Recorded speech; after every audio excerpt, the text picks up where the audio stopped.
लोकतंत्र में चुनाव जनता को राजनीतिक शिक्षा देने का विश्वविद्यालय है। मानव समुदाय एवं शासन व्यवस्था की अवधारणाओं पर गौर करने से यह स्पष्ट हो जाता है कि पंडित जवाहरलाल नेहरू का यह कथन बिल्कुल सही है। सभ्यता के विकास के साथ ही मानव समुदाय के लिए प्रशासनिक व्यवस्था की शुरुआत हुई। प्रारंभ में शासन व्यवस्था के रूप में राजतंत्र की प्रमुखता थी। इसमें राजा ही सर्वोपरि होता था। इस शासन व्यवस्था की सबसे बड़ी कमी यह थी कि प्रायः इसमें आम जनता को अपनी बात रखने का अधिकार नहीं होता था और उसे विवश होकर राजा की प्रत्येक उचित अनुचित आज्ञा माननी पड़ती थी।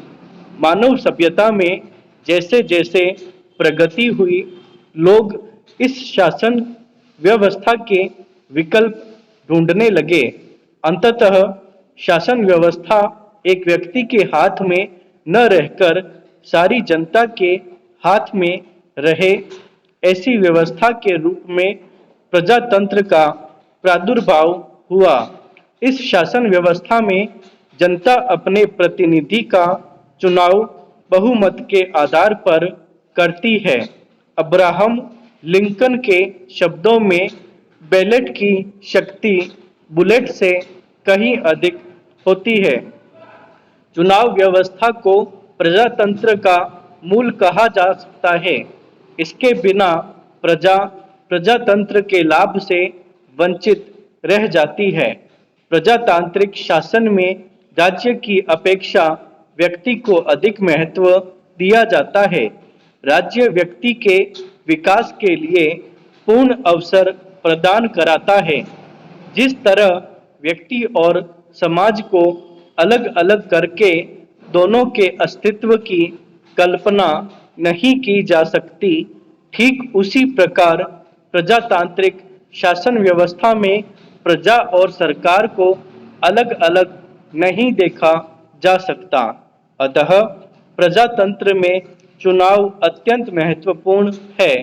भारत ने भी स्वतंत्रता के बाद प्रजातांत्रिक व्यवस्था को स्वीकृति प्रदान की और इसी के साथ जनता को एक निश्चित अंतराल के बाद अपने प्रतिनिधियों को चुनने का अधिकार मिला।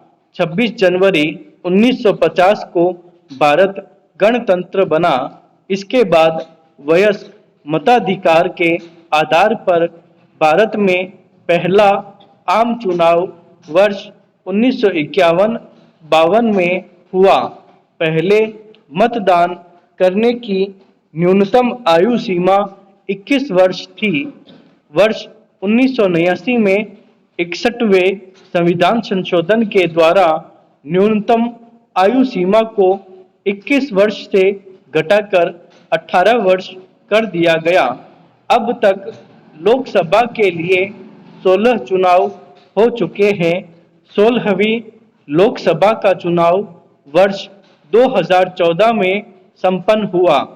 भारत में विभिन्न प्रकार के चुनावों को नियंत्रित एवं संचालित करने के लिए भारतीय संविधान ने चुनाव आयोग की स्थापना का प्रावधान किया है। इसमें एक मुख्य आयुक्त होता है जिसकी नियुक्ति राष्ट्रपति करता है। भारत के पहले मुख्य चुनाव आयुक्त सुकुमार सेन थे।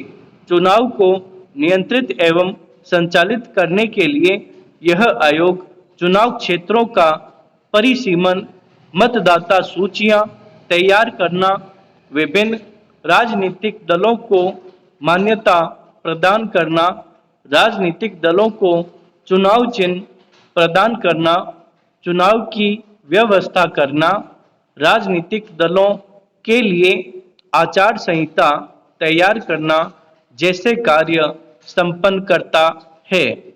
आयोग के पास आवश्यकता पड़ने पर उपचुनाव करवाने एवं चुनाव रद्द करने का भी अधिकार होता है। निर्वाचन आयोग चुनाव याचिकाओं के संबंध में सरकार को परामर्श देने का कार्य भी करता है। पहले चुनाव में बैलेट पेपर एवं बैलेट बॉक्स का प्रयोग किया जाता था। प्रौद्योगिकी में विकास के बाद चुनाव को भ्रष्टाचार से मुक्त कर इसे अधिक विश्वसनीय बनाने के उद्देश्य से इलेक्ट्रॉनिक मतदान मशीनों ईवीएम का प्रयोग आम चुनाव में होने लगा। इसके लिए वर्ष 1989 में संविधान संशोधन करना पड़ा।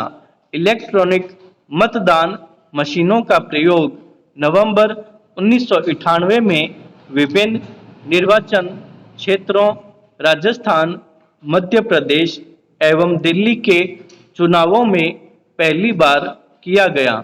वर्ष 2004 में 14वीं लोकसभा के चुनाव में पूरे भारत में इस मशीन का प्रयोग किया गया।